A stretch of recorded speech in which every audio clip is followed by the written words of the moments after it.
எனக்கு அன்பான நியோமேக்ஸ் மூத்த குடிமக்கள் மற்றும் இளைய குடிமக்கள் முதலீட்டாளர்கள் நலச்சங்கங்களின் உறுப்பினர்களே மற்றும் நமது ஜாக்கூட் அமைப்பின் அங்கத்தினர்களே, உங்கள் அத்தனை பேருக்கும் சுந்தர் தியாகராஜனின் இனிமையான மாலை நேர வணக்கங்கள்.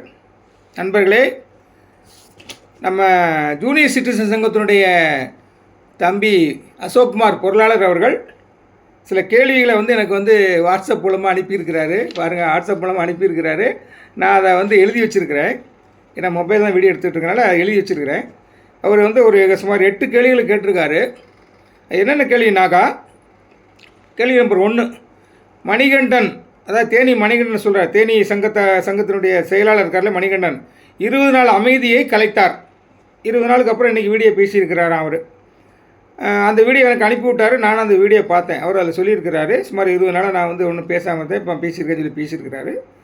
நீங்களும் அதுமாதிரி மௌனமாக இருக்கீங்களா சார், அதுக்கான காரணம் என்ன அப்படின்னு முதல் கேள்வி கேட்டிருக்கிறார்.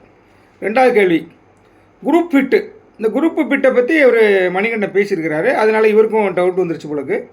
குரூப் ஃபிட்டு பற்றி உங்களுடைய கருத்து என்னன்னு கேட்டிருக்கிறார். அடுத்து, நாளை நீங்கள் கோர்ட்டுக்கு செல்கிறீர்களா அப்படின்னு ஒரு கேள்வி கேட்டிருக்காரு. 3வது கேள்வி. 4வது, எம்எஸ்டிஸில் 8,260 ரூபா பெர் பிளாட்டு. ஒரு பிளாட்டு பிட் பண்ணால் 8,260 ரூபா கட்டணும். 7,000 ப்ளஸ் 18% ஜிஎஸ்டி ஆக 8,260 ரூபா கட்டணுமா சார்? அதை திரும்ப பெற வாய்ப்பு உள்ளதா? அதாவது ஒருத்தர் பிட் பண்ணுறாரு, அவர் எனக்கு அந்த இடம் வேணான்னு சொல்லி அதுலேருந்து விலகிட்டாருனாக்கா அந்த 8,260 ரூபாய் திருப்பி கொடுப்பாங்களா அப்படின்னு கேட்டிருக்கிறாரு. அடுத்து, confirmed bonds, double entry bonds இவையெல்லாம் எப்போது சரி செய்வார்கள் அப்படின்னு ஒரு கேள்வி கேட்டிருக்கிறாரு. அது 5வது கேள்வி. 6வது கேள்வி என்ன கேட்டிருக்காருன்னா, விக்டிம்ஸ் எம்எஸ்டி மூலமாக ஏலம் எடுப்பதற்கு எடுக்க முன்வராதற்கான காரணம் என்னன்னு கேட்டிருக்காரு. நல்ல அருமையான கேள்வி தான். ஒருவேளை அதுக்கு காரணம் நான் சொன்னோம்னா, அந்த 7வது கொஸ்டின், அந்த காரணங்களை யார் எப்படி நிவர்த்தி செய்வதுன்னு ஒரு கேள்வி கேட்டிருக்கிறார். இது அருமையான கேள்வி தான். அடுத்து, சிறிய அளவு முதலீடு செய்தவர்களுக்கு கூட பணமாக கிடைக்க வாய்ப்பு இல்லையா அப்படின்னு கேட்டிருக்கிறார். மொத்தம் 8 கேள்வி. நான் ஒவ்வொன்றா சொல்லிட்டு வரேன். நாளை கோர்ட்டுக்கு செல்கிறீர்களான்னு 3வது கேள்வி கேட்டிருக்காரு இல்லையா, அதுக்கு மட்டும் நான் கடைசியில் வரேன். முதல்ல மணிகண்டன் மௌனத்தை கலைத்திருக்கிறாருன்னு அவர் எனக்கு அந்த வீடியோ அனுப்பிவிட்டார்.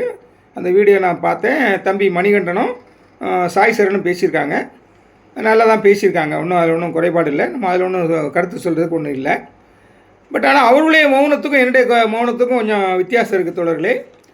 அது என்ன வித்தியாசம்னா, நான் கொஞ்சம் அதிகமாக சிந்தனை பண்ணுவேன். என்னுடைய நோக்கமெல்லாம் பார்த்திங்கன்னா, காட் ப்ராமிஸாக சொல்கிறேன், உண்மையாக சொல்கிறேன், நெஞ்சத்தொட்டு சொல்கிறேன், நிறுவனத்தையும் காப்பாற்றணும், முதலீட்டாளருக்கும் பாதகம் இல்லாமல் செஞ்சு கொடுக்கணுங்கிறது தான் என்னோடய நிலைப்பாடு. ஒரு சாராருக்கு சாஞ்சிடக்கூடாது, நிறுவனத்தை ஏற்றுறவும் கூடாது, முதலீட்டாளர்களை காவு கொடுத்துடவும் கூடாது. நிறுவனத்தையும் காப்பாற்றணும், முதலீட்டாளருக்கு ஏதாவது நல்லபடியாக வாங்கி கொடுக்கணுங்கிறது என்னுடைய அபிப்பிராயம். அதில் உறுதியாக இருக்கிறதுனால இதில் சாதக பாதங்களை நான் அலசி ஆராய்ஞ்சிட்டே இருப்பேன். நைட்லாம் தூங்குறதுக்கு பார்த்திங்கன்னா எனக்கு 1 மணி 2 மணி கூட ஆகும். அப்படி நான் ஆராய்ந்து பார்த்ததில் இப்போ ஒரு சிலர் எங்களுக்கு இமெயில் அனுப்புகிறாங்க. எனக்கு இமெயில் வந்திருக்கு சார், ஏலம் எடுத்தவர்கள். காம்படிட்டிவ் அத்தாரிட்டி எப்போ இதை அப்ரூவல் கொடுக்குறாரோ, இந்த நீங்கள் ஏலம் எடுத்த நிலத்துக்கு அப்ரூவல் கொடுக்குறாரு பிளாட்டுக்கு, அதுலேருந்து 7 நாளுக்குள்ளே நீங்கள் 8,260 ரூபா கட்டணும் அப்படின்னு அவங்களுக்கு வந்திருக்குது. எப்போ அப்ரூவல் கொடுப்பாரு? ஒரு வேளை சேல் டீடு இருக்கு இல்லையா, சேல் டீடு கொடுக்கறதுக்கு முன்னால், அதாவது பத்திரப்பதிவுக்கு முன்னால் இப்போவே அவர் கட்ட சொல்கிறாரு, அப்ரூவல் கொடுத்துட்டாருன்னு வச்சுங்களேன், நீங்கள் உடனே 8,260 ரூபா கட்டுறீங்கன்னு வச்சுங்களேன். அந்த 8,260 ரூபாயை திருப்பி கிடைக்குமான்னு ஒரு கேள்வி கேட்டுருக்காருப்பாங்க. 4வது கேள்வி, அதுக்கும் இதிலே பதில் வந்துடுது. சப்போஸ் இப்போ இது உடனே நீங்கள் பிட் பண்ண உடனே உங்களுக்கு பதிஞ்சு கொடுத்துட மாட்டாங்க. அதுக்கு 1 வருஷமாக 2 வருஷமாக ஆகும். ஏன்னா எல்லா சொத்துக்களையும் ஏலம் விட்டதுக்கு அப்புறம் தான் எவ்வளோ பெர்சன்டேஜ் வருதுன்னு பார்த்துட்டு அதுக்கப்புறம் நாம் அவங்களுக்கு கொடுக்கணுமா, காம்படிட்டிவ் அத்தாரிட்டி வழியாக நம்ம பணத்தை செலுத்த வேண்டியிருக்குமா, அதிகப்படியாக ஏலம் எடுத்துருந்தாக்கா, இல்லை நிறுவனத்தார் நமக்கு தர வேண்டியமாங்கிறத பார்த்துட்டு அதுக்கப்புறம் நம்ம அதுக்கப்புறம் தான் பத்திரப்பதிவு பண்ணி கொடுப்பாங்க. ஒருவேளை அந்த சமயத்தில் எனக்கு இது பாதகம்னா என்னென்னு பார்த்தீங்கன்னா, மக்களை நான் சொன்னேன், காவு கொடுக்க விரும்பலன்னு சொல்லி சொன்னேன் இல்லையா, இப்போ நம்ம காவு கொடுத்துட்டோம், ஆல்மோஸ்ட் காவு கொடுத்துட்டோம். நான் யாரையும் குறை சொல்ல விரும்பலை, நான் குறை சொல்ல நினச்சிக்காதீங்க. யாரெல்லாம் புகாருக்கு போங்க போங்க போங்கன்னு சொன்னாங்களோ அப்போ நான் கொஞ்சம் அமைதியாக இருங்கன்னு சொன்னேன். இது வந்து யாரும் காதில் வாங்கலை. என்ன வந்து நிறையா பேர் புகார் அளித்தாங்க. யூடியூப்பில் போய் இவர் வந்து புகார் கொடுக்கணும் தடுக்கிறான்னு சொல்லி இது பண்ணாங்க, கம்ப்ளைண்ட் பண்ணாங்க.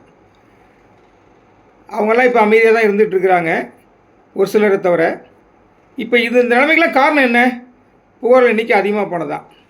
கடைசியில் வேறு வழி இல்லாமல் நாமளும் போக ஆரம்பிச்சிட்டோம். நாம் சொன்ன சங்க உறுப்பினருக்கு 40-45,000 பேர் அப்புறம் வந்து அதிகமாக புகார் கொடுத்தனால இன்றைக்கி 65,000க்கு மேலே கம்ப்ளைண்ட், 65,139 கம்ப்ளைண்ட்கிட்ட போயிருக்குது. இப்போ இதனால் கஷ்டங்கள் என்னென்ன கஷ்டங்கள் வந்திருக்கு? 1,180 ரூபா கொடுத்து எம்எஸ்டிஎஸ் ரெஜிஸ்ட்ரேஷன் பண்ணணும். ஒன்று, ஒரு பிளாட் எடுத்தோம்னா ஒரு பிளாட்டுக்கு 8,260 ரூபா பணம் எம்எஸ்டிசிக்கு கப்பம் கட்டணும். அடுத்து ஸ்டாம்ப் டியூட்டி, ஸ்டாம்ப் பேப்பரு நீங்கள் என்ன அமௌண்ட்டுக்கு ஏலம் எடுக்கிறீங்களோ அந்த அமௌண்ட்டுக்கு தான் நீங்கள் 11% ஸ்டாம்ப் பேப்பர் வாங்கணும். 10 லட்சத்துக்கு எடுத்தால் 1,10,000 ஸ்டாம்ப் பேப்பர் வாங்கணும்.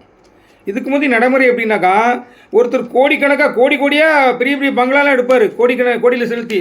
ஆனால் சில லட்சங்களுக்கு மட்டும் கவர்மெண்ட் அடிப்படை விலை இருக்கு இல்லையா, அது கவர்மெண்ட் கைட்லைன் வேல்யூ, அதுக்கு ஸ்டாம்ப் பேப்பர் கம்மியாக வாங்கி கொடுத்துட்டு போயிடுவார். இது அரசாங்கத்தை ஒரு வழியில் ஏமாத்துற மாதிரி தான். இது அறமற்ற செயல்னு சொல்லிட்டு நான் மேலே கேள்வி கேட்கும்போது, நீதியரசரை ரிக்வஸ்ட் பண்ணி கேட்கும்போது அவர் அறமற்ற செயல்னு சொல்லிட்டார். இந்த அறமற்ற செயல் தான் எல்லாருக்கும் நடந்துகிட்ருக்கு. இது நம்ம வந்து ஓப்பனாக பேசலாம், இதில் ஒன்றும் தப்பு கிடையாது. அப்படி தான் நடந்துகிட்ருக்கு, எல்லாம் அப்படி தான் பண்ணிகிட்ருக்காங்க. இப்போ அதனுடைய மதிப்பு அதிகமாக போச்சா? அது மட்டும் இல்லாமல் அந்த சேல்ஸ் சர்டிஃபிகேட்டு, ஏலம் இடத்துக்கு சர்டிஃபிகேட் கொடுப்பாங்க இல்லையா, அதுக்கு ஒரு 2%. இது எல்லாம் வராமல் இருந்திருக்கலாமே, தடுத்துருக்கலாமே. நம்ம இந்த ஃப்ராடுக்கார பேரை நம்பியிருந்தா, சாட்சிக்காரன் காலில் விட சண்டைக்காரன் காலில் விழுந்து நிலங்களை வாங்கியிருந்தா இதெல்லாம் வந்திருக்காதே. அதே நிலத்தை தானே இப்போ கொடுத்துருக்காங்க. இவங்க வந்து இந்த ஃப்ராடு பண்ணவங்க அதே நிலத்தை தானே இப்போ கொடுத்துருக்காங்க. அந்த நிலத்தை அவன்கிட்டருந்தே நம்ம வாங்கியிருந்தோம்னா இவ்வளோ செலவு வந்திருக்குமா? அந்த ஆதங்கம் எனக்கு மனசுக்குள்ளே ஓடிக்கிட்டே இருந்தனால இப்போதைக்கு குறிப்பாக அந்த 8,260 ரூபா, ஒருவேளை நான் வந்து வேணாம், எனக்கு ஏலம் எடுத்து வேணான்னு சொல்லிட்டேன்னா, அப்படி நிறைய கேட்குறாங்க ஒரு சிலர். ஏலம் எடுத்துட்டேன் சார், எனக்கு வேணான்னு நினைக்கிறேன்னாக்கா திருப்பி அந்த 8,260 ரூபா கொடுப்பாங்களாங்கிறது ஒரு பெரிய கேள்வியாக இருக்குது. இதை வந்து நாளைக்கு கோர்ட்டில் கேட்க சொல்லி நம்ம சில லாயர்கள்ட்ட நம்ம சொல்லியிருக்கிறோம், அவங்க கேட்பாங்க. அடுத்து குரூப் பிட்டு ஏற்கனவே நீதியரசரை சொல்லிட்டாருங்க. நீதியரசரை சொல்லிட்டார், குரூப்பாக நீங்கள் எடுக்கலாம்னு சொல்லிட்டார். 4 பேர் 5 பேர் 10 பேர் 20 பேர் சேர்ந்து எடுக்கலாம், சங்கங்கள் கூட எடுக்கலான்ட்டார். சங்கங்கள் எடுக்கலாம்னா இந்த செயலாளர் தலைவர் அவங்க பேரில் யாராவது பேரில் பதிவு பண்ணுறதுக்கு வேணும்ல, அது நீங்கள் ஒரு ஆளை சூஸ் பண்ணி வச்சுங்கன்னு சொல்லியிருக்காரு. தவிர குரூப் விட்டு எடுக்கலான்னு எப்போவோ நீதியரசர் சொல்லிட்டாரு. அது இன்னும் நம்ம அதை பற்றி பேசணும் அவசியமே இல்லை. தம்பி தெரியாமல் கேட்டுக்காரு, ஒருவேளை வேறு மற்ற சங்கத்தார் தெரியாமல் இருந்தாங்கன்னா அதெல்லாம் கிடையாது, அப்பெல்லாம் கிடையாது. குரூப் விட்டு எடுக்கலான்னு அவர் அப்போயே சொல்லிட்டார். நீங்கள் சேர்ந்து எடுத்துக்கலான்னு சொல்லிட்டார். அடுத்து எம்எஸ்சிஸில் 8,260 ரூபா திரும்ப பெற வாய்ப்புள்ளதானே அவர் கேட்டுருக்கிறாரு. என்னை பொறுத்தவரை அது வந்து எம்எஸ்சிசிக்காரன்ட்ட வாங்குறது கஷ்டம்தான். நம்ம பணம் வாங்கிட்டாங்கன்னா, கவர்மெண்ட்லேருந்து வாங்கிட்டாங்கன்னா, நம்மகிட்டருந்து வாங்கிட்டாங்கன்னா, கவர்மெண்ட்டு திருப்பி வாங்குறது ரொம்ப படாபாடு பண்ணணும். இப்போ நியமக்ஸ் நிறுவனம் எப்படி ஆச்சு, தேர் எடுத்து தெருவில் விட்டோம், தெருவில் இருந்து கோர்ட்டில் கொண்டு விட்டோம். நம்ம ஈஸியாக நம்மளால் வாங்க முடியுதா? என்ன பாடுபடுறோம் பாருங்கள், என்ன கஷ்டத்தில் அனுபவிச்சுட்டு இருக்கிறோம். அதே போல் அந்த 8,260 ரூபா திருப்பி கிடைக்காது தான் என்னுடைய எண்ணம். அதுக்கு நாளைக்கு ஒரு வேளை நான் லாயர்ஸ்லாம் கேட்டாங்கன்னா அதுக்கு நீதியரசர் தான் பதில் சொல்லணும். அவர் கையில் தான் இருக்குது, அவர் தான் பதில் சொல்லணும். அவர் என்ன செய்வார், அவர் நமக்காக பதிவிக்கிறாரு. அவர் என்ன செய்வார், ஆன்லைனில் இருக்கக்கூடிய எம்எஸ்சிசி லாயரை கேட்பார். அவர் கேட்டு தான் முடிவு பண்ணுவாங்க. அது வந்து அவர் கையில் தான் இருக்குது. அது எப்போ அப்ரூவல் கொடுக்காங்கங்கிறதே நமக்கு தெரியாது. அவங்க எப்போ அப்ரூவல் கொடுக்குறாரோ காம்படிட்டிவ் அத்தாரிட்டி, அதாவது எஸ்பி, அதுலேருந்து 7 நாளுக்குள்ளே கட்டணும்னு சொல்லாங்க. ஒருவேளை அவர் சேல் டிடி நம்ம பத்திரம் பதிவு பண்ணும்போது கூட சொல்லலாம். அதுக்கு வாய்ப்பு இல்லைன்னு தான் சொல்கிறேன். ஏன்னா எம்எஸ்சிசி ஏலம் முடிஞ்சுன்னா கலந்துக்குவாங்க அவங்க.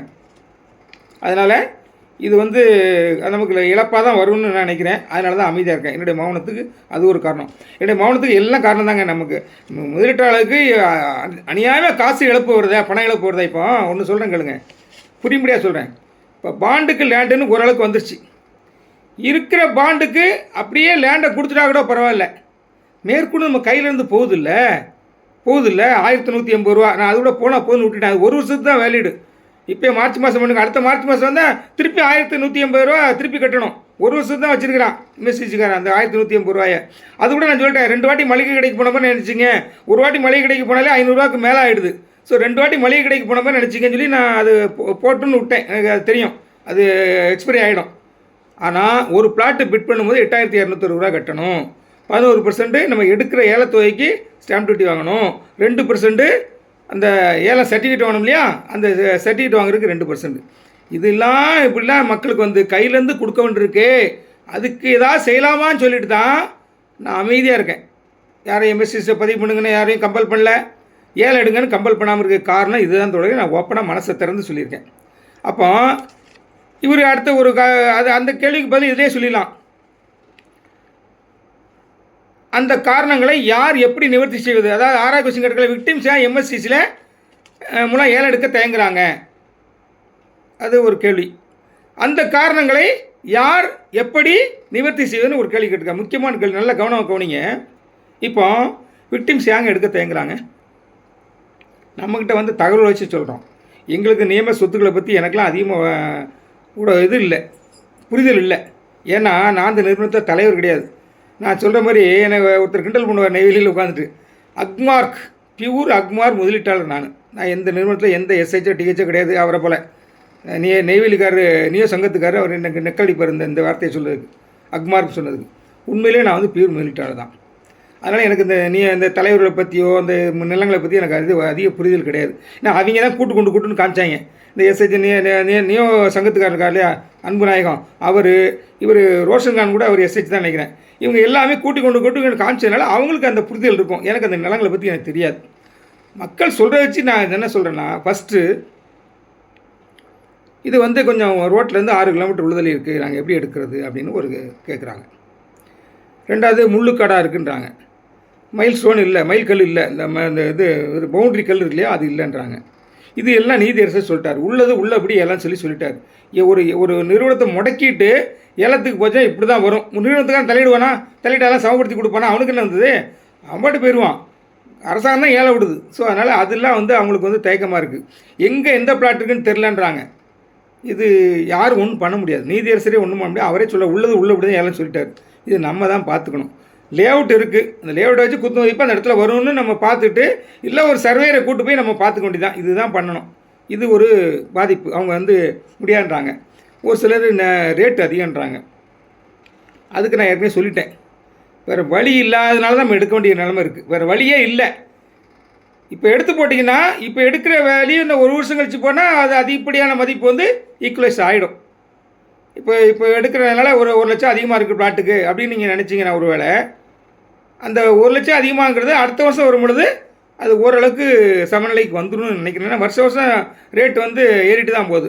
ஸோ அதனால தான் நாம் வந்து அதை ஏலம் எடுக்க வேறு வழி இல்லாமல் எடுக்கலாம்னு சொல்கிறோம்.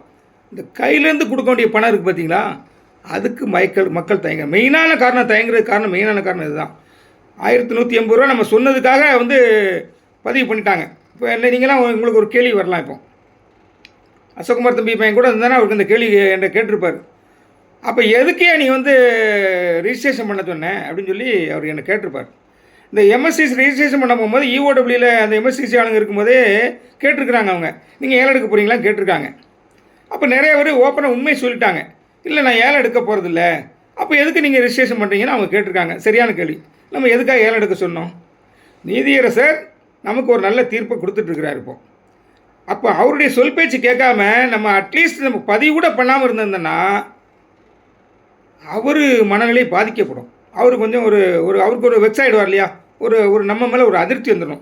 என்ன இது, நம்ம ஒரு தீர்வை நோக்கி கொண்டு வந்தாக்கா வெளியே 3rd பர்சனும் வந்து எடுக்க மாட்டேங்கிறாங்க, இவன் பாதிக்கப்பட்டவங்களும் எடுக்க மாட்டேங்கிறாங்க, அடுத்து என்ன நம்ம செய்கிறது அப்படிங்கிற ஒரு குழப்பமும் வரும், கோபமும் வரும் அவருக்கு.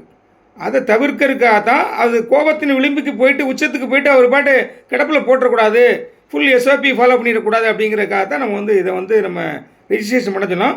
ஓரளவுக்கு கணிசமாக பண்ணிட்டு வராங்க. கிட்டத்தட்ட 3000-4000 பேர்கிட்ட பண்ணியிருப்பாங்கன்னு நினைக்கிறேன். அதனால் இப்போ வந்து அந்த ஒரு நம்பிக்கை வந்துருச்சு. எஸ்ஓபி பழைய 554 கம்பெனி மாதிரி இதை கிடப்பில் போட்டுற மாட்டார் அப்படிங்கிற ஒரு நம்பிக்கை வந்துருச்சு. அடுத்த நிலைப்பாடை தான் எடுத்தாகணும். அதனால் வந்து இந்த தயக்கங்களாம் இருக்கிறனால மக்கள் வந்து யோசனை பண்ணுறாங்க. அப்படி முக்கியமான இன்னொரு காரணம் இருக்குது. படித்தவர்களுக்கே இந்த ஆன்லைனில் போய் இஎக்ஸ் இப்படி எப்படி இருக்குதுன்னு தெரில, எப்படி உள்ளே நுழைஞ்சி போகணுங்கிறதெல்லாம் தெரில, எப்படி லாகின் பண்ணணும் தெரில. அதில் 2 டைப் ஆஃப் லாகின் இருக்குது. ஜென்ரல் லாகின் ஒன்று இருக்குது, நியோமேக்ஸ் ஏலத்தை எடுக்கிறதுனே நியோமேக்ஸ் போர்ட்டல் வழியாக போய் எடுக்கிறது இருக்குது.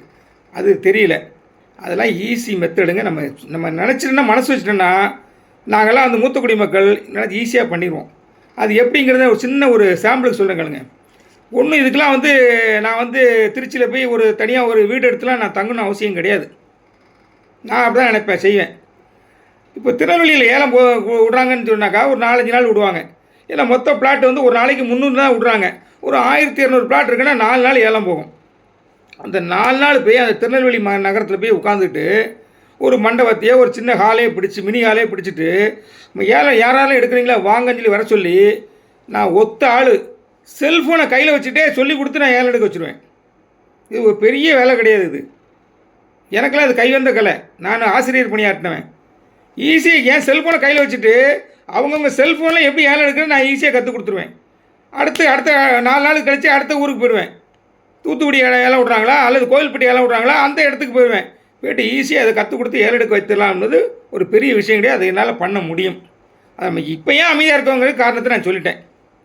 அடுத்து இதெல்லாம் எப்படி சார் நிவர்த்தி பண்ணுறது? இப்போ ஏங்க விக்டிம்ஸ் ஏலம் எடுக்க தயங்குறாங்கன்னு சொல்லிட்டேன்னா, அடுத்த கேள்வி அவர் கேட்டிருக்காரு. அப்போ இந்த காரணங்களெல்லாம் யார் எப்படி நிவர்த்தி செய்யுது அப்படின்னு ஒரு கேள்வி கேட்டிருக்காரு. சூப்பரான கேள்வி, அது அருமையான கேள்வி. யார் நிவர்த்தி செய்ய முடியும்னாக்கா 2 பேர். ஒன்று பாதிக்கப்பட்ட நம்ம, இன்னொன்று நீதியரசர். நீதியரசர் கூட ரெடியாக இருப்பார் போல இருக்குது. நம்மளால் ரெடியாக மாட்டேங்கிறானே. ஐயா எல்லாம் ஒன்று சேர்ந்து வாங்கய்யா, ஒரு கூட்டமைப்பாக இப்போ ஜாக் கூட்டமைப்பு நான் அமைச்சேன். அதுக்கு தேனி சங்கத்தார் வரல. இந்த வாட்டியும் அவங்க வரல. 2 வாட்டி கூட்டு பார்த்துட்டே வரல. அவங்க ஏன்னா தயங்குறாங்க. அவங்களுக்கு பேருன்னு பார்க்குறாங்களா என்னன்னு தெரில. எனக்கு பேர் புகழெலாம் எங்களுக்கு வேணாங்க, எனக்கெல்லாம் வேண்டாங்க. மக்களுக்கு எதாவது நல்லது செஞ்சு நல்லா போய் சேர்ந்தா சார் தான் பாதிப்பு இல்லாமல். இப்போ நம்மெல்லாம் ஒன்று சேர்ந்து, இன்க்ளூடிங் எல்லா சங்கமும் சேர்ந்து, எங்களுக்கு பணம் தான் வேணும் நிற்கிறான்ல, சுப்ரீம் கோர்ட்டுக்கு போகிறான்ல, அவன் எல்லாருமே எல்லோரும் ஒருங்கிணைஞ்சு சேர்ந்து ஒன்றா சேர்ந்து எங்களுக்கு நிலமாவோ பணமாகவோ சுமூகமாக கொடுங்க, எங்களுக்கு பாதிப்பு இல்லாமல் கொடுங்க அப்படின்னு சொல்லிட்டு நீதியரசர் நம்ம முன் வைக்கணும். முன் வைக்கும் போது எங்களுடைய ஆலோசனை இருக்குது. 2 ஆலோசனை நான் வச்சுருக்கேன். ஒரு ஆலோசனை, அது வாய்ப்பு இருக்கா இல்லைன்னு தெரில, வாய்ப்பில்லை ராஜான்ருவாங்க கேட்டால். என்ன நீதி படித்தவங்க சட்டம் படித்தவங்க வாய்ப்பில்லை ராஜான்ருவாங்க. இருந்தாலும் நம்ம என்ன சொல்கிறது, நம்ம சொல்கிறது நம்ம கடமை, கேட்குறது நம்ம கடமை. நிறுவனத்தார்கிட்ட ஒப்படைச்சிருங்க. ஒரு ஓய்வு பெற்ற நீதிபதியை போட்டு கண்காணிக்க சொல்லுங்கள். அவனை நடத்த சொல்லுங்கள். முதல்ல நிறுவனத்தை நடத்த சொல்லுங்கள். நிறுவனத்தை முடக்கி தான் வச்சுருக்காங்க. முடக்கிறது தப்பு இல்லையா? ஃபாரின்லாம் பார்த்தீங்கன்னா ஒரு நிறுவனம் ஏதாவது இதில் முடங்கி போய் இது பண்ண ஒரு விழுந்து போச்சுனாக்கா அதை கை தூக்கி விடுவாங்க கவர்மெண்ட்டு. இது அரசாங்கம் முடக்கிலாம் வச்சுருக்கு. செயல்பட விடணும். செயல்பட விட்டுட்டு கொஞ்சம் செயல்பட்டு கொஞ்சம் மேலே வந்தோடனே, இப்போ யாரும் நியமக்ஸில் போய் பணத்தை போட மாட்டான், இன்வெஸ்ட் பண்ண மாட்டான். அவனுக்கு பணம் வரக்கூடிய ஸ்டேஜ் வரும் பொழுது ஒரு பேங்க் இன்ட்ரெஸ்ட்டு அல்லது குறைஞ்சபட்சம் ஏதாவது ஒரு இன்ட்ரெஸ்ட்டு நீங்கள் வாங்கின்னு சொன்னாங்கன்னாக்கா, இப்போ எல்லாருமே கிட்டத்தட்ட ஒரு 75% கம்ப்ளைண்ட்டை வித்துட்டு வாங்கிடுவாங்க. அவனை விட்டு நீ பத்திரம் பதிவு பண்ணி கொடு, நிலமாக கொடு அப்படின்னு சொல்லலாம். அப்படி சொன்னாக்கா என்ன நடக்கும்னாக்கா, அவன் இந்த தலைவர்கள்லாம் விட்டுருவாங்க. 60%க்கு மேலே இதில் தலைவர்கள் தான் இருக்கான். பியூர் முதலீட்டாளரோட எஸ்ஹெச் டிஹெச் இப்படி இவன் தான் அதிகமாக இருக்கான். அவங்களெல்லாம் வெயிட் பண்ண சொல்லிட்டு பியூர் இன்வெஸ்டர்ஸுக்கு 10% செட்டில் பண்ணுறதுக்கு வாய்ப்பு இருக்குது. அதுக்கு நிறுவனம் பண்ணிடுவான். இதுக்கு வாய்ப்பில்லை ராஜா அப்படின்னு தான் சொல்லுவாங்க. சில சட்டம் படித்தவங்க வாய்ப்பில்லை ராஜாமாங்க. சட்டம் படித்தவங்க இருக்காங்களே, கோயில்பட்டி அந்தந்த சிவகாசிலாம் இருக்காங்கல்ல, வாய்ப்பில்லை ராஜான்றவாங்க. சரி, எனக்கும் தெரியும். இது அக்யூஸ் கையில் கொடுக்க மாட்டாங்கன்னு எனக்கு தெரியும். அடுத்தது 2வது, இது சாத்தியம் இருக்குது. அந்தந்த டிஆர்ஓ தலைமையில், காம்பீட்டர் அத்தாரிட்டி இப்போ டிஆர்ஓ நமக்கு இல்லை, இவர் தான் எஸ்பி தான். எஸ்பி தலைமையில், காம்பீட்டர் அத்தாரிட்டி தலைமையில் அந்தந்த டிஸ்ட்ரிக்டில் இருக்க டிஆர் இருக்காங்களா, டிஆர் இப்போ 29 ப்ராஜெக்ட் இருக்கு இல்லையா, அந்தந்த பகுதியில் உள்ள டிஆர் மூலமாக அந்தந்த பகுதியில் பாதிக்கப்பட்டவங்க இருக்காங்க இல்லையா, அவங்களுக்கு அந்தந்த பகுதியில் உள்ள நிலங்களை, பிளாட்டுகளை எழுதி வைக்கலாம். இது சாத்தியம் இருக்கா இல்லையா? இது சீக்கிரமாக நடைமுறைக்கு சாத்தியமானது, சீக்கிரமாக நடக்கும். இந்த வாய்ப்பு சீக்கிரமாக இருக்குது. இதனால் எம்எஸ்டிசி பதிவு கட்டணும். எம்எஸ்டிசியில் ஒரு பிளாட்டுக்கு கப்பம் கட்டுற பணம் 11%. இது நீங்கள் அது அறம் இல்லாத தனம் தாங்க, நான் ஒத்துக்கிறேங்க. இப்போ அறத்தோடு யார் செயல்படுறா? என் வீடு கட்டியிருக்கேன், எனக்கு ஈவோ நோட்டீஸ் அனுப்புகிறாரு, எனக்கு உனக்கு 5500 எனக்கு வீட்டு வீட்டு வரி, என் பக்கத்து வீட்டுக்காரன் 420 கட்டுறான். அப்போ நான் போய் கேட்க போகிறேன். இது 20 வருஷத்துக்கு முன்னாடி நடந்தது. நான் போய் கேட்க போகிறேன், ஐயாவை கவனிச்சிருங்க, ஐயா குறைச்சி போடாதுன்னா ஐயா கிட்ட நான் ஒரு 5000 காசை கொடுத்தேன்னா அவர் வந்து எனக்கு வந்து 350 போட்டு கொடுக்குறாரு. இது என்னங்க, இது என்ன நடக்குது? இது வந்து வெளிப்படையாக சொல்லாமல், வெளிப்படையாக எல்லாத்தையும் தெரிஞ்சது தான். லஞ்சத்தை வந்து நான் பட்டியல் தான் போடல. இது ஜனநாயக நாடு இல்லை. இப்போ பணநாயக நாடு. நான் ஓப்பனாக சொல்லுவேன். என்னை வந்து கைது பண்ணால் கைது பண்ணிட்டு போட்டோம். நான் சொல்கிற உண்மை தானே. இது ஜனநாயக நாடா? பணநாயக நாடு. அதனால் எல்லாமே புறையோடி போயிருக்கும் பொழுது நீதியரசர் சொல்கிறது கரெக்டு. இது அறமற்ற செயல் தான். நான் ஒரு ஆசிரியர், அறப்பணி செய்தவன் தான், தப்பு தான். ஆனால் எல்லாரும் ஊரில் கோட் செட்டு போட்டு போகும்போது நம்ம கோவணமும் கட்டிட்டு போகக்கூடாது. எல்லாரும் கோவணம் கட்டிட்டு போகும்போது நம்ம மட்டும் கோட் செட்டு போட்டு போகக்கூடாது. ஊரோடு ஒத்துவாளுங்கிறது தான். அந்த ஒரு சலுகை நமக்கு கிடைக்கும். ஏன்னா டிஆர் மூலமாக பதிவு பண்ணி கொடுத்தா கவர்மெண்ட் கைட்லைன் வரைக்கும் நம்ம வந்து ஸ்டாம்ப் டியூட்டி வாங்கிக்கலாம். இது பகிரங்கமாக நடக்குதுன்னு சொல்லிட்டு இருக்கிறேன். நான் சட்டத்துக்கு புறம்பாக சொல்லிட்டு இருக்கேன். அதானே நடந்துகிட்ருக்கு. எத்தனை வரி ஏமாத்துறான், வருமான வரி ஏய்ப்பு செய்கிறான், என்னென்ன ஏய்ப்பு செஞ்சிட்ருக்கிறான், எல்லாம் தெரிஞ்சு தான் இருக்குது. எல்லாமே தெரிஞ்சு தான் நடக்குது. சரி, அடுத்து இவர் கன்ஃபார்ம்டு டபுள் என்ட்ரி ஃபார்ம். இப்போ கொஞ்சம் டைம் அதிகமாகிட்டு இருக்குது, கொஞ்சம் பொறுமையாக கேளுங்க. இந்த அன்கன்ஃபார்ம்டு பாண்டு டபுள் என்ட்ரி பொறுத்தவரைங்க டைப்பிங் எரர் இருக்கும். இப்போ உங்கள் பாண்டு இன்னொருத்தர் பாண்டு நம்பரில் போய் உங்கள் பாண்டை அடித்து வச்சுருப்பாங்க. உங்கள் பாண்டு நம்பரு அவருடைய பாண்டு அடிக்கும்போது டைப்பிங் எரரில் ஒரு நம்பர் 2 நம்பர் மாறிடும். அது அன்ஃபார்ச்சுனேட்லி உங்கள் பாண்ட்லேயும் இருக்குன்னு வச்சுங்களேன். இப்போ டபுள் என்ட்ரியாக மாறிடும்ல. உங்களுக்கு அடிக்கும்போது அங்கே யாரோ ஒருத்தருக்கு அடித்து வச்சுருப்பாங்க. அந்த பாண்டு நம்பரு உங்கள் ஒரே இருக்கும்போது இதை டபுள் என்ட்ரின்னு வச்சுக்குவாங்க. இதை ஒன்று, இது ஒரு டைப் ஆஃப் டபுள் என்ட்ரி. அடுத்து இன்னொன்று, ஒருத்தர் நம்ம மக்கள் சொல்லவே வேண்டாம். நம்ம மக்கள் தபால் அனுப்புகிறாரு ஒருத்தர், அதே நபர் மெயில் அனுப்புகிறாரு, அதே நபர் நேர்லேயும் கொண்டு கொடுக்குறாரு. நம்ம கம்ப்ளைண்ட் எடுத்துக்கிட்டாங்களோ இல்லையான்னு சொல்லி 3 டைப் ஆஃப் கொண்டு கொடுக்கும்போது அவங்க அதை என்னங்க பண்ணுவாங்க? டபுள் என்ட்ரி தானே வரும். அப்படி குழப்பி வச்சுட்டு தான் இருக்கிறதா அந்த டபுள் என்ட்ரிங்கிறது. அன்கன்ஃபார்முக்கு நான் நிறைய ரீசன் பல முறை பேசிட்டேன். இது எப்போ சரியாகும்னா, இப்போதைக்கு டிஎஸ்பி என்ன சொல்லியிருக்காருன்னா, நீங்கள் ஒரிஜினல் பத்திரத்தை கொண்டு வாங்க, ஒரிஜினல் பாண்டையோ ஒரிஜினல் பத்திரத்தையோ ஒரிஜினல் அக்ரிமெண்ட்டோ போட்டிருக்காங்க இல்லையா, அதை கொண்டு வாங்க, நான் உங்களுக்கு வந்து அதை வந்து கன்ஃபார்ம்டுன்னு மாத்திரேன்னு சொல்லியிருக்காரு. இதில் ஏக்கர் ஜெய்வு பண்ணவங்களுக்கு கொஞ்சம் சிக்கல் இருக்குது. ஏக்கர் ஜெய்வு பண்ணவங்களுக்கு ஒரிஜினல் பத்திரம் உங்களுக்கு கொடுக்கல, எல்லாம் கம்பெனிக்காரன் தான் வச்சுருக்கான். இப்போ அது எங்கே இருக்குன்னே தெரில, அவன்கிட்ட இருக்கால வேற எங்கேயோ போயிச்சான்னு தெரில. அது அரசாங்கமே ஒரு ஆர்டர் போட்டு, நீதிபதியே ஒரு ஆணை போட்டு நமக்கு டூப்ளிகேட் சர்டிஃபிகேட் வாங்கின்னு சொன்னால் தான் நமக்கு அந்த, ஏன்னா எனக்கு 2 ஏக்கர் இருக்குது, நமக்கு அந்த பாண்டு பத்திரம் கிடைக்கும். பத்திரம் கிடைக்காது. எப்படி பத்திரம்லாம் எப்படி விற்க முடியும்? அதனால் அவங்களுக்கு அன்கன்ஃபார்ம்டு தான் இருக்குன்னு நினைக்கிறேன். அது நிறுவனத்தார் தான் செட்டில்மெண்ட் சமயத்தில் பண்ண முடியும். சரி, அடுத்து நாளைக்கு கோர்ட்டுக்கு போவீங்களா? ஆல்மோஸ்ட் எல்லாம் முடிஞ்சாச்சு. அவர் கேட்ட கேள்விக்கெலாம் பதில் சொல்லிட்டேன். நாளைக்கு கோர்ட்டுக்கு போயிடலாம். மூத்த குடிமக்களை பொறுத்தவரை நாம் வந்து கொஞ்சம் திங்க் பண்ணி தான் எதுவுமே செய்வோம். இப்போ 14/5/2026 வரைக்கும் ஏலம் இருக்குது. அதாவது அடுத்த மாதம் 14ஆம் தேதி வரைக்கும் ஏலம் ஷெடியூல் போட்டாங்க. 15ஆம் தேதிக்கு ஒரு ஏலம் இருக்குது. இந்த ஆலியூரா, திருவாரூரில் ஆலியூர் இதில் உள்ள ஒரு இடம் வந்து 23ஆம் தேதி எலெக்ஷன் அன்னைக்கு டேட்டுக்கு வந்தது. 15ஆம் தேதி ஏலம். ஸோ மே 15ஆம் தேதி வரைக்கும் ஏலம் போயிட்டுருக்கும்போது இப்போ போய்ட்டு இப்படி செய்யுங்க அப்படி செய்யுங்கன்னு சொன்னால் நீதியரசருக்கு நிச்சயமாக கோபம் தான் வரும். இந்த சமயத்தில் போகாமல், அதுவும் நம்ம பாதிக்கப்பட்டவர்கள் போய் நம்ம பேசினா அவருக்கு கோபம் தான் வருங்கிறதுனால எனக்கு போகிறதுக்கு விருப்பம் இல்லை. நாளைக்கு நான் ஓப்பனாக சொல்கிறேன். ஆனால் நம்ம சொல்ல வேண்டிய இந்த 8,260 ரூபா பாதிப்பு வருது இல்லையா, அதை நான் லாயர்கிட்ட சொல்லிட்டேன். நல்லா துடுக்காக பேசக்கூடிய ஒரு சிங்கப்பன் லாயர்கிட்ட நான் சொல்லிட்டேன். அவங்க நிச்சயமாக அதை கேட்பாங்க. இன்னும் இன்றைக்கி நைட்டு கூட நான் அவங்கள்ட்ட பேசலான் இருக்கேன். ஸோ அதனால் நம்ம போகணுங்கிறது அவசியம் இல்லை. ரெண்டாவது, இந்த டிஆர் மூலமாக ஒவ்வொரு டிஸ்ட்ரிக்ட் டிஆர் மூலமாக நீங்கள் செட்டில் பண்ணி கொடுங்க, எங்களுக்கு பணம்லாம் கொஞ்சம் கம்மியாகும் அப்படிங்கிறது இப்போ நம்ம பேசக்கூடாது. அது இப்போ வேலை இல்லை. அடுத்து வந்து மே 15க்கு அப்புறம் ரீஷெடியூல் பண்ணி மறியல் அறிவிப்பார் நீதியரசர். அப்போவும் நம்ம பேசாமல் இருக்க நல்லது. எது வரைக்கும் பேசாமல் இருக்கோம்னாக்கா, அவராக கூப்பிட்டு வாங்க ஒரு கான்ஃபரன்ஸ் மாதிரி நடத்துவோம். ஒரு கான்ஃபரன்ஸ், அதாவது என்ன, கலந்து பேசி ஒரு முடிவு எடுப்போம்னு சொல்லிட்டு, பாதிக்கப்பட்டவர் சார்பாக வாங்க, சங்கத்தின் சார்பாக வாங்க, லாயர்ஸ் வாங்க, அரசாங்க லாயர் வாங்க, வக்கீல் வாங்க, நிறுவனத்தார் வாங்க, எல்லோரும் உட்காந்து ஒரு முடிவு எடுப்போம்னு சொல்லும்பொழுது தான் அப்போ நம்ம கருத்தை போய் சொன்னால் எடுபடும். இப்போ நம்ம சொன்னால் அது வந்து அதிக பிரசங்கித்தனம் ஆகிடும். அதைத்தான் நாங்கள் ஏற்கனவே அனுபவப்பட்டிருக்கோம். நாங்கள் வந்து ஏற்கனவே என்ன சொன்னோன்னா, இதில் இந்த நிறுவனத்தில் முதலீட்டாளர்களை விட முகவர்கள் அதிகமாக இருக்காங்க. அந்த முகவர்களுக்கு இப்போ நீங்கள் கொடுக்க தேவையில்லை, எங்களுக்கு முதல்ல கொடுங்கன்னு சொல்லி கேட்கும் பொழுது அவர் என்ன சொன்னார் தெரியுமா? நீதியரசர் சென்னையில் சொன்னார், நல்லா எனக்கு ஞாபகம் இருக்குது. ஏங்க முகவர்கள் ஒன்றும் தனியாலாம் கிடையாதுங்க. ஒருத்தர் 10 பேரை சேர்த்து விடுவார். அந்த 10 பேர் 10 பேராக சேர்த்து விடுவான். 100 ஆகும், 100 1000 ஆகும். இப்படியே வரும் பொழுது ஒருத்தருக்கு என்ட்ராகும். என்ன என்ட்ராவார்? அவர் பியூர் முதலீட்டாக தான் என்ட்ரு ஆவார். இது வந்து MLM கம்பெனி மாதிரி, MLM multi level marketing, MLM multi level marketing அந்த மாதிரி இருக்காங்கல்ல, அப்படி தான் வந்து ப்ரொமோஷன் மாதிரி கொடுத்து அவங்கள முகவர் ஆக்கி விட்றாங்க. அதனால் இப்போ எல்லாரையும் சம்மந்தான்னு சொல்லிட்டார்.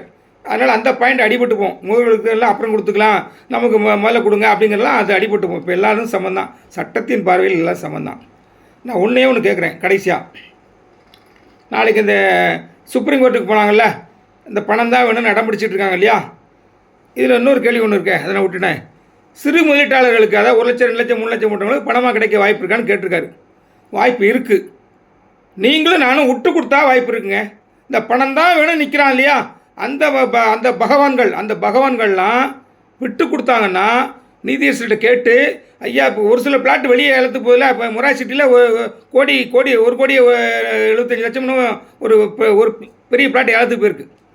அந்த மாதிரி பணத்தை எடுத்து சிறுக போட்டவங்களுக்கு பணமாக கொடுக்கறதுக்கு நம்ம சம்மதிச்சோன்னா, விட்டு கொடுத்தோன்னா அதுக்கு வாய்ப்பு இருக்குது ராஜா, வாய்ப்பு இருக்குது. அதுக்கு விட்டு கொடுப்பாங்களா? சரி, இப்போ நான் என்ன கேட்குறேன்னா, பணம் தான் வேணும்னு இருக்கான்ல, நாளைக்கு நீங்கள் கோர்ட்டுக்கு போகிறீங்கள, ஏன் நீங்கள் தைரியமாக நீதியரசரை பார்த்து எங்களுக்கு பணம் தான் வேணும்னு கேளுங்களையா? ஏன் வாயை திறக்க மாட்டேங்கிறேன்? அடுத்தவனை குறை சொல்லிட்டே இருக்கேன். திருச்சி கிழமை ஏமாத்துறான், திருச்சி கிழமை கோடிக்கணக்காக வாங்கிட்டான், திருச்சி கிழமை பாலாவுக்கு சப்போர்ட் பண்ணுறான் அப்படின்னு சொல்லி பேசுகிறீங்களே. உங்களுக்கு நெஞ்சில் தில்லு இருந்தால், திராணி இருந்தால், நீதியரசர்கிட்ட போய் எங்களுக்கு பணம் தான் வேணும், எங்களுக்கு பணத்தை வேறு வேணான்னு சொல்லி தைரியமாக போய் கேளுங்களையா? கேட்க மாட்டேங்கிறீங்களே.